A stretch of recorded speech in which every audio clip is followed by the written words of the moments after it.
আর কেঁদো না বাংলার কৃষক, ফোটাও মুখে হাসি। তোমরা দেশের আসল নায়ক, বলবে বিশ্ববাসী।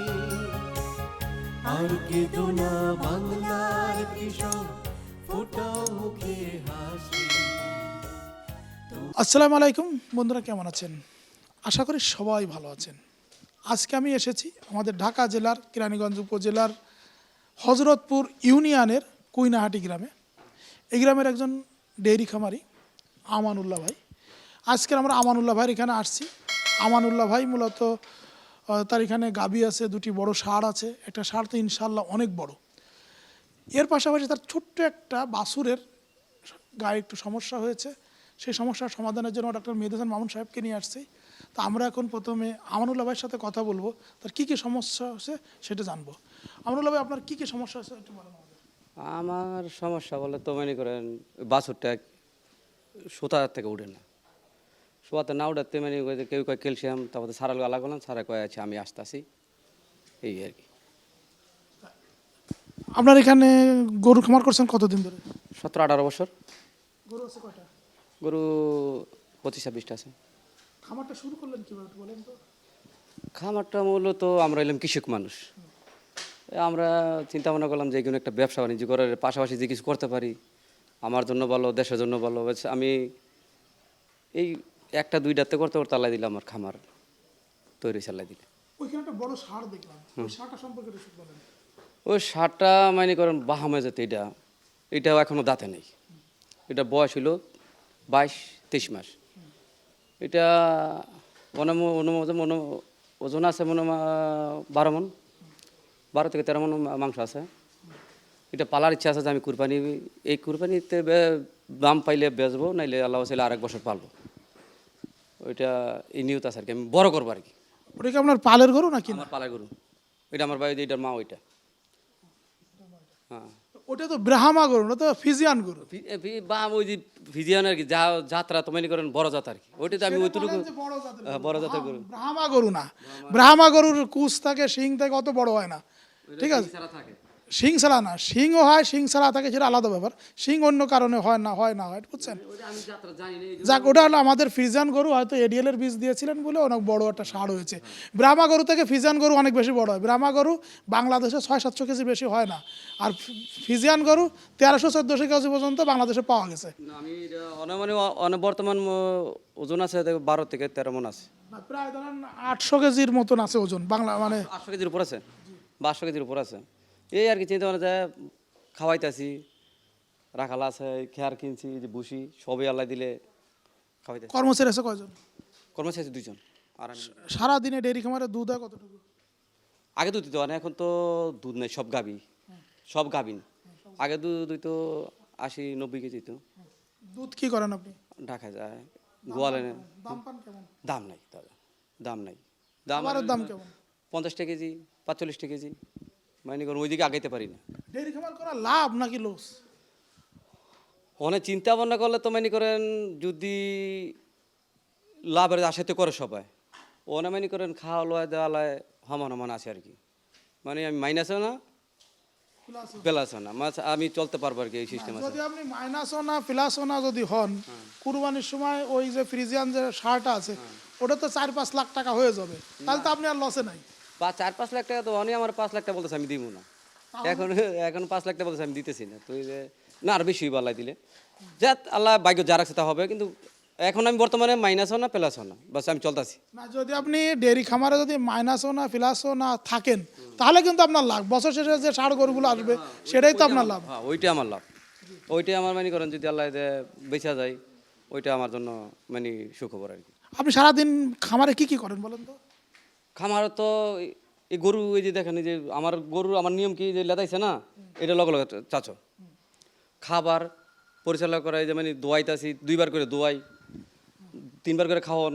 এই খেয়ার আছে, খেয়ার আপনার কুটি কুটি করে বসির লগে মিশিয়ে খাওয়াই, এরপর ঘাস কাটি, এই আমার কাজটা এটাই।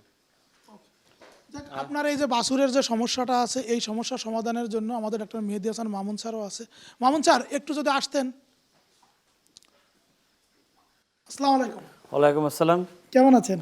আলহামদুলিল্লাহ, আপনারা ভালো আছেন? জি, আপনাকে মাশাআল্লাহ অনেক সুন্দর লাগতেছে আজকে। Thank you very much. মানে কি বলে যে এটা হ্যান্ডসাম অনেক সুন্দর, এমনি আপনি ফর্সা সবসময় সুন্দর, তারপর আজকে একটু বেশি ভালো লাগছে।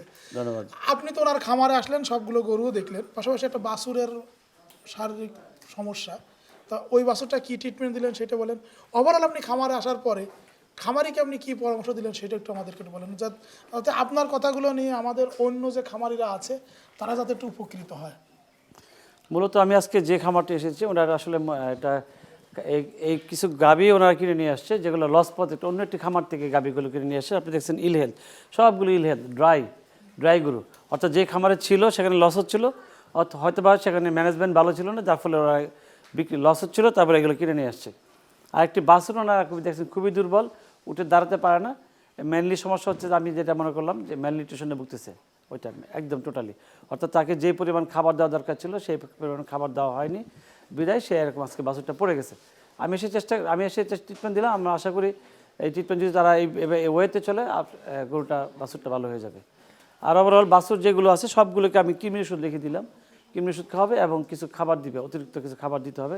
অর্থাৎ যেভাবে তারা খাবার দিচ্ছিল আমি মনে করি সেই খাবারটা পর্যাপ্ত ছিল না, যার ফলে তার খামার লস হয়েছে। এবং আমি মনে করি যে মেনলি খামার খুবই সহজ আবার খুবই কঠিন।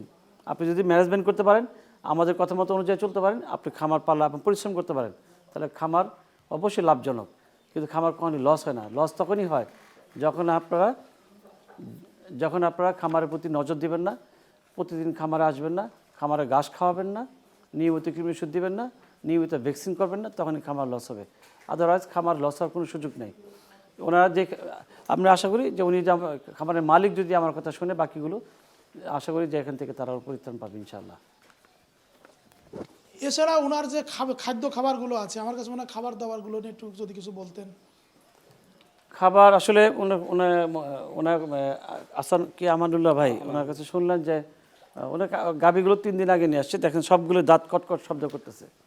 আমার মনে হয় যে যিনি গাভীগুলো কিনেছিলেন, এই গাভীটা দেখেন প্রায় এটা ক্যাপাসিটি যা দেখছি একটা টাইম 12 লিটার দুধ হওয়ার কথা, এখন একদম ড্রাই। কখনোই ড্রাই হওয়ার কথা না। একটি গাভী কখনোই একদম 100% ড্রাই হবে না। অর্থাৎ আপনি ফ্রিজেন গাভী, আপনি 9-8 মাস প্রেগনেন্ট হয়, তখন তাকে জোর করে দুধ কমাইতে হয়। কিন্তু তার যে অর্থাৎ আমার মনে হয় মালিকের মিনিমামতম নজর এর প্রতি ছিল না, বিদায় আজকে ড্রাই, এর থেকে দুধ হয়।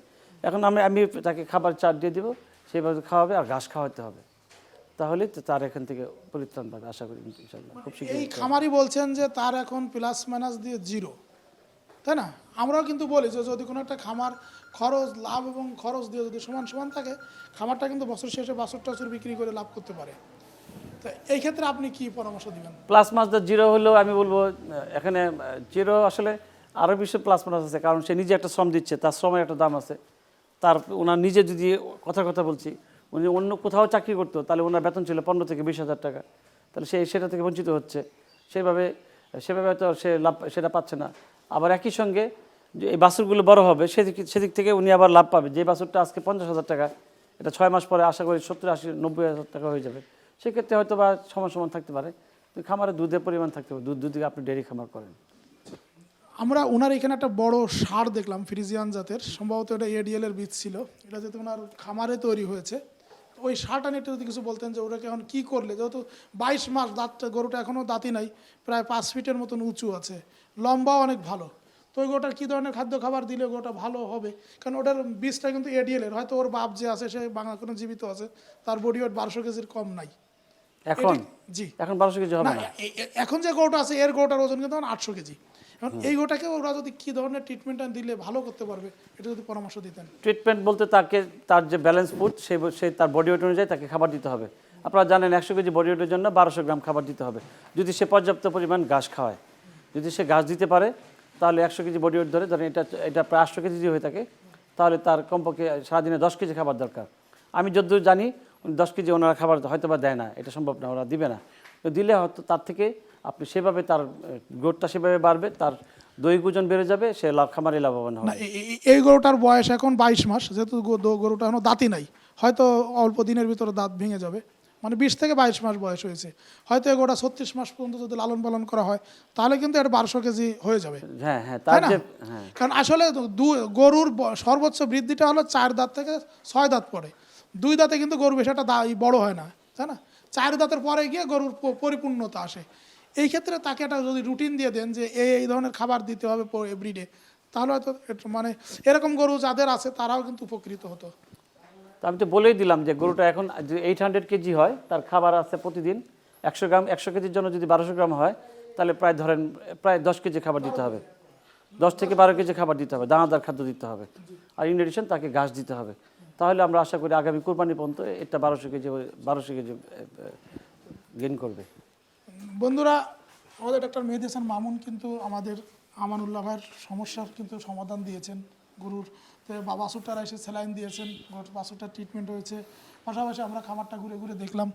এখন এই যে সারটার কথা আমি বলবো, আমাদের মামুন স্যার সুন্দর করে বলছেন যে 800 কেজি যদি এখন ওজন থাকে, এভরিডে তাকে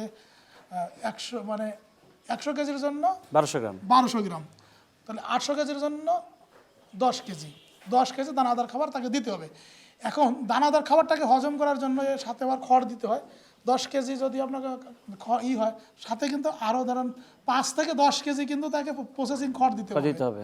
এবং ঠিক এই 10 কেজি খাবারকে হজম করার জন্য তাকে কম করে হলেও 20 কেজি কাঁচা ঘাস দিতে হবে। তাহলে কিন্তু এই গরুটা, এই যে সারটা আমরা দেখলাম, এই সারটা একদিন 1200 কেজি 1300 কেজি হতে পারবে। এই সারটা জাত ভালো এবং এর মাও এখানে আছে, এই যে পাশে মা, সাদা মা। এবং বন্ধুরা, আপনারা যারা ডেইরি খামার করেন, গরুমরা যখন খামার করেন, স্যার কিন্তু এখানে খাবারের একটা ফর্মুলেশন বলেছেন। আমি চাইবো যে আপনারা সবাই এইভাবে কিন্তু খাবার দাবার দিয়ে আমাদের খামারটাকে পরিচালিত করেন। একদিন আপনারাও এই ডেইরি খামার করে ভালো করতে পারবেন, আপনার পরিবারের সচ্ছলতা আসবে এবং আপনি সামনে এগিয়ে যেতে পারবেন, আপনি আপনার লক্ষ্যে পৌঁছাতে পারবেন। সবাইকে ধন্যবাদ। আসসালামু আলাইকুম। এটা 6টা কিমি ওষুধ দিবেন, আর একটু খাওয়াই নেন, দুর্বল না তো। 6টা কিমি ওষুধ দিবেন, 5টা। ওই সার এটা 4টা, বাকি 2টা করে দিবেন, ঠিক আছে? কিমি ওষুধ অবশ্যই দিবেন, মনে থাকবে। হ্যাঁ, কিমি ওষুধ দিবেন এভাবে, কম দিবেন না। আর ওই বাছুরটার জন্য যদি স্যালাইন ডেলি দিতে পারেন তাহলে বাছুর দাঁড়াবে। স্যালাইন ডেলি স্যালাইন দিবেন, হ্যাঁ ডেলি স্যালাইন দিবেন। আর একটা ড্যানাবিট ডিবি দিবেন, একটা পাউডার লিখে দিলাম, ড্যানাবিট ডিবি 2 চামচ করে। স্যালাইন দিতে পারেন প্রতিদিন কারো দিয়া, স্যালাইনের সঙ্গে এই ওষুধগুলো রগে দিয়ে দিবে, একদম কাজ হয়ে যাবে ইনশাল্লাহ সবগুলো। যেটা মাংসের, অথবা আমাকে জিজ্ঞেস করবে। চলো। তোমরা দেশের আসল নায়ক, বলবে বিশ্ববাসী।